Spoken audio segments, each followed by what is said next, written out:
ইসে মাছের গন্ধ বাড়েছে। আজকে তো মাছ খাওয়ানি লাগবে, মাথায় খাওয়াতেই লাগবে। কি গো, কি করো?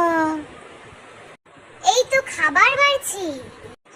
হয়েছে কি, শুটকি মাছের চচ্চড়ি বানাচ্ছিলাম, হোলা বেড়ে আসে সবগুলা খাই নিছে। আর কি করি, পেট তো চুচু করছে, আজকে তো খাওয়াই হবে না। আমাদের এখনো খাওয়া হয়নি, বসো তোমাকে দিচ্ছি। ও খাবার আছে, দাও দাও দাও দাও দাও দাও দাও। এই নেন খান। এগুলো কি মাছ নাই? আজ তো নিরামিষ।